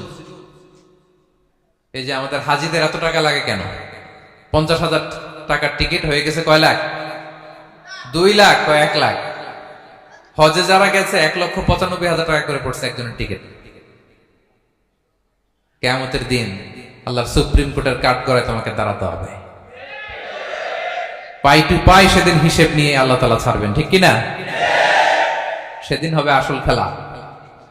এখন তো আমরা মাইক পেলেই বলি খেলা হবে, কিন্তু আসল খেলা কবে? লক্ষ লক্ষ কোটি মানুষের সামনে আল্লাহ তাআলা আপনার এই গোমর ফাঁস করে দিবেন। আল্লাহ তাআলা আপনাকে অপমানিত করে ছাড়বেন। তাই কোনো ফাসাদের সাথে, বিশৃঙ্খলার সাথে মুমিনের কোনো সম্পর্ক থাকতে পারে না। মদিনায় মুনাফিকেরা এই ফাসাদ তৈরি করত। যখন তাদেরকে বলা হতো তোমরা ফাসাদ করো কেন, ওয়া ইযা কিলা লাহুম লা তুফসিদু ফিল আরদ ক্বালু ইন্নামা নাহনু মুসলিহুন। আরে ফাসাদ কে? আমরাই তো ভালো মানুষ, আমরাই তো ভালো মানুষ, আমরাই তো ভালো কাজ করি। আল্লাহ বলে না, আলা ইন্নাহুম হুমুল মুফসিদুনা ওয়ালাকিন লা ইয়াশউরুন। ওরাই ফাসাদ সৃষ্টিকারী, ওরাই ফাসাদ সৃষ্টিকারী, ওরাই সমাজে বিশৃঙ্খলা সৃষ্টিকারী। ওদের ভেতরে এক, বাইরে আরেক, তার নাম মুনাফিক, ঠিক কিনা? মুনাফিকের সহজ সংজ্ঞা কি জানেন? ভিতরে লালন করে একটা, অনুভূতি বা ভাবে একটা, কিন্তু মুখ দিয়ে বলে, তার মানে ভেতরে এক, বাইরে আরেক, তার নাম দুই মুখ সাপেরা। এদিকে যায় বলে আপনার লগে আছে, আপনি খুব ভালো, ওদিকে যায় বলে আরে না না, উনি কি, উনি তো খুব খারাপ মানুষ, আপনি অনেক সবচেয়ে ভালো, আমি আপনার সাথে আছি। এরকম ডাকাইতে আছে না নাই? দুমুখ সাপ, ডাবল স্ট্যান্ডার্ড, নেহি এদার নেহি ওদার, দারমিয়ান মে সদর বদর, ডানেও না বায়েও না, মাঝখানে সদর বদর। বুঝেন? দুই নৌকার মধ্যে 2 পা দিছিলেন কখনো? কয় দিছি? অবস্থা কি হয়েছিল তোমার বলো? হ্যাঁ, পইরা গেছিল? পড়বে। দুই নৌকায় দুই পা দেওয়া যায় না, হয় এই পা এদিকে নিয়ে আসতে হবে, না ওদিকে চলে যেতে হবে। দুই পা দিলে এই উল্টায় পড়বে। মুনাফিকদের স্বভাব এটা, দুমুখ সাপ, ডাবল স্ট্যান্ডার্ড মেনটেন করে, টু ফেসড পার্সোনালিটি এরা। যেদিকে বৃষ্টি ওদিকে ছাতা, উপরে ফিটফাট, ভিতরে সতর্কার। তাদেরকে যখন বলা হয় তোমরা ফাসাদ সৃষ্টি করো না, ওরা বলে আরে আমরাই তো ভালো। আল্লাহ বলে না, তোমরাই ফাসাদ সৃষ্টিকারী, তোমরা জানো না। তো এই ফিতনা ফাসাদকে আল্লাহ হত্যার চেয়ে জঘন্য বলেছেন। তিনি বলেছেন আল ফিতনাতু আকবারু মিনাল কতল। এই ফিতনা সৃষ্টি করা, সমাজে পণ্যের দাম বাড়ানো, কাঁচামরিচের দাম বাড়ানো, অন্যের হক নষ্ট করা, টিকিটের দাম বাড়ানো, মজুতদারি করা, সমাজের স্বাভাবিক সামাজিক রাজনৈতিক ভারসাম্য যারা নষ্ট করে, এগুলো সব মুফসিদুন। সব কি? মুফসিদুন, ফাসাদ সৃষ্টিকারী, ফিতনাবাজ। আকবারু মিনাল কতল, সমাজের স্বাভাবিক যে ধারা, এই ফ্লোটাকে তারা নষ্ট করে। এবং ফাসাদের মাধ্যমে যদি কারো ক্ষতি করে, কাউকে কেউ হত্যা করে, সেজন্য গোটা বিশ্বের সবাইকে হত্যা করে। আল্লাহ বলেন মান কাতালা নাফসান বিগাইরি নাফসিন আও ফাসাদিন ফিল আরদি ফাকান্নামা কাতালান নাসা জামিআ। অন্যায়ভাবে ফাসাদের মাধ্যমে যখন কেউ কাউকে হত্যা করে, সেজন্য গোটা বিশ্বের সবাইকে হত্যা করে। আকবারু মিনাল কতল, ফিতনা এত বড় ভয়ঙ্কর পাপ। তো এই ফিতনার সাথে, ফাসাদের সাথে, ফাসাদ সৃষ্টি করা, বিশৃঙ্খলার সাথে আমাদের কোনো সম্পর্ক। কারণ ইসলাম শান্তির ধর্ম। কিসের ধর্ম? শান্তির ধর্ম। কোন অন্যায়, বিশৃঙ্খলা, বোমাবাজি, সন্ত্রাসবাদ, টেরোরিজম, এগুলোর সাথে ইসলামের কোনো সম্পর্ক। শান্তির ধর্ম। এই জন্য আল্লাহ তাআলা ফাসাদ সৃষ্টিকারীদেরকে পছন্দ করেন। কয়টা গেল? সব শেষ হচ্ছে মন্দ কথার প্রচারক। আমার ভাইরা, কি কথা? কোন ধরনের বাজে কথা, মন্দ কথা, অশালীন কথা, অশ্লীল কথা আমরা মুখ দিয়ে উচ্চারণ করব। কোন ধরনের বাজে স্ট্যাটাস, মন্দ স্ট্যাটাস, অশালীন স্ট্যাটাস আমরা ফেসবুকে দিব? কারো এরকম অশালীন স্ট্যাটাস শেয়ার দিব? নেভার, কখনো দিব না। আল্লাহ পছন্দ করেন। আল্লাহ বলেন লা ইউহিব্বুল্লাহুল জাহরা বিসসুই মিনাল কওলি ইল্লা মান যুলিম ওয়া কানা আল্লাহু সামিআন আলিমা। কোন খারাপ কথা কেউ প্রকাশ করবে, পাবলিক করবে, ওপেনলি বলে বেড়াবে, এটা আল্লাহ পছন্দ করে না। কিন্তু সে যদি মাজলুম হয় সেটা ভিন্ন কথা। কোন ধরনের অশ্লীল কথা, অশালীন কথা মুমিনের মুখ দিয়ে বেরোতে পারে। রাসূল সাল্লাল্লাহু আলাইহি ওয়াসাল্লামের ব্যাপারে দেখেন, আনাস রাদিয়াল্লাহু কি বলেন, তিনি বলেন লাম ইয়াকুনিন নাবিয়্যু সাল্লাল্লাহু আলাইহি ওয়াসাল্লাম সাব্বাবান। বিষ্ণু সাল্লাল্লাহু আলাইহি ওয়াসাল্লাম মুখ দিয়ে কোনোদিন কাউরে বকা দেয় নাই, গালি দেয় নাই। ওয়ালা ফাহাশান, আমার নবী কখনো তার জবান মোবারক দিয়ে অশালীন কথা বলেন নাই। ওয়ালা লাআনান, কাউকে লানত তিনি করেন নাই। সুবহানাল্লাহ পড়েন। তো সেই নবীর উম্মত হয়ে আমরা কোনো খারাপ কথা বলবো? অশালীন কথা? একসাথে বন্ধুরা যখন বসেন আড্ডা দিতে, যে অনেক অশ্লীল কথা বলে ফেলে, আছে না নাই? বন্ধুরা কি বলেন আপনারা? Cowan Cowan Cowan. তো এই যে একসাথে বসতে যে অনেক সময় অশালীন, অশ্লীল কথাবার্তা অনেকে বলে ফেলে, এদেরকে আল্লাহ তাআলা পছন্দ করে না। এই জাতীয় কথা যেন আমাদের মুখ দিয়ে কখনো বের না হয়। এবং অশ্লীলতার প্রচার যারা সমাজে ঘটায়, আল্লাহ বলে তাদেরকে দুনিয়াতেও আমি লাঞ্ছিত করব, শাস্তি দেব, আখিরাতেও দেব। আল্লাহ তাআলা বলছেন ইন্নাল্লাযীনা ইউহিব্বুনা আন তাশিআল ফাহিশাতু ফিল্লাযীনা আমানু লাহুম আযাবুন আলীম ফিদ দুনিয়া ওয়াল আখিরাহ। যারা চায় মুমিনদের মাঝে অশ্লীলতা ছড়িয়ে পড়ুক, তাদেরকে দুনিয়া আখিরাতে আমি লাঞ্ছিত করে ছাড়ব। দুনিয়ায় লাঞ্ছিত, আখিরাতেও লাঞ্ছিত। দুনিয়াতেও আযাব, আখিরাতেও। এজন্য অশ্লীলতার সাথে আমাদের কোনো সম্পর্ক নাই। আমরা কোনো অশ্লীল কথা যেন আমরা না বলি। এখন অশ্লীলতার সয়লাভ, নাটকের নামে, সিনেমার নামে, বিনোদনের নামে, আছে না নাই? এই যে ডিভাইস, হ্যাঁ, সয়লাভ, আপনি ঢুকবেন আর বেরোতে পারবেন না, এমন ভাবে আপনাকে এঙ্গেজ করে রাখবে। এগুলোর সাথে মুমিনের কোনো সম্পর্ক আছে না। মুমিন যেটাই করবে ওটা হালাল পন্থায় করবে, ঠিক কিনা? তাই কোনো অশ্লীলতাকে আমরা শেয়ার দিব না। সোশ্যাল মিডিয়ায় কোনো অশ্লীল ভিডিও দেখবো না, শেয়ারও দিব না। কোনো অশ্লীল নাটক, সিনেমা, এগুলো আমরা দেখবো না। দিনকে দিন এটা এমন ভাবে গ্রাস করতেছে, আমাদের সমাজটাকে শেষ করে ফেলতেছে এক এক নামে। পত্রপত্রিকা আমরা দেখি এখন নতুন কি আসছে, ওটিটি প্ল্যাটফর্ম। এরপরে কি আসছে, ওয়েব সিরিজ, আছে না নাই? গত কিছুদিন আগে আমি সোশ্যাল মিডিয়া দেখলাম বিভিন্ন জনে স্ট্যাটাস দিচ্ছে তৈ তৈ তৈ তৈ তৈ, বয়াম পাখি কই। তো আমি ভাবছি হয়তো কোনো বিখ্যাত কবির কবিতা শেয়ার দিচ্ছে। আমি পরে সার্চ দিয়ে দেখি সর্বনাশ, একটা ইন্টারভিউ দেখলাম একজন, এটা নাকি কোন একটা ওয়েব সিরিজ বা মুভি এই জাতীয় কিছু একটা। তো দেখেন, কবিতার নামে, গানের নামে, সাহিত্যের নামে, সংস্কৃতির নামে, এন্টারটেইনমেন্টের নামে, বিনোদনের নামে এই অশ্লীলতার সয়লাভ, ঠিক কিনা? এই অশ্লীলতার সাথে আমাদের কোনো সম্পর্ক আছে? আমরা যেন মুখ দিয়ে উচ্চারণ না করি এগুলো, ঠিক কিনা? বিষ্ণু বলেন, ইন্নাল আবদা লা ইয়াতাকাল্লামু বিল কালিমাতি মা ইয়াতাবায়ানু ফিহা ইয়াজিলু বিহা ইলান নার আবআদা মিম্মা বাইনাল মাশরিক ওয়াল মাগরিব। বান্দা অনেক সময় মুখ দিয়ে এমন কথা মুখ ফসকে বলে ফেলে, এটা যে কত ভয়ঙ্কর, এটা যে তারা জাহান্নামে নিক্ষেপ করবে সে কল্পনাও করতে পারে না। আপনার একটা কথা থেকে আপনি জাহান্নামের অধিবাসী হতে পারেন। এই জন্য সোশ্যাল মিডিয়া ব্যবহারের ক্ষেত্রে আমরা সাবধান। যে কোনো ধরনের গুজব, মিথ্যা কথা, হক্স নিউজ, অশ্লীলতা, স্ক্যান্ডাল, এগুলোর সাথে আমাদের কোনো সম্পর্ক নাই। আমরা সবসময় যেন শালীনতার মধ্যে থাকি, সত্যের পক্ষে থাকি। কথা বুঝতে পেরেছেন? তাহলে কয় শ্রেণীর ব্যক্তিকে আল্লাহ পছন্দ করেন না? 1 নম্বরে সীমা লঙ্ঘনকারী, 2 নম্বরে জালিম, 3 নম্বরে অহংকারী, 4 নম্বর অপচয়কারী, 5 নম্বর খেয়ানতকারী, আমানতের খেয়ানত, 6 নম্বর ফাসাদ সৃষ্টিকারী, 7 নম্বর মন্দ কথা, অশ্লীল কথার যে প্রচার করে। এগুলো যারা করে এদের সাথে আমাদের কোনো সম্পর্ক। এই 7 শ্রেণীর লোককে আল্লাহ তাআলা অপছন্দ করেন। এগুলো কি আমাদের জীবনে থাকবে? এগুলো আমরা কি শুধু হল রুম থেকে বের করে দিব না পুরো জীবন থেকে? পারা যাবে? পারা যাবে?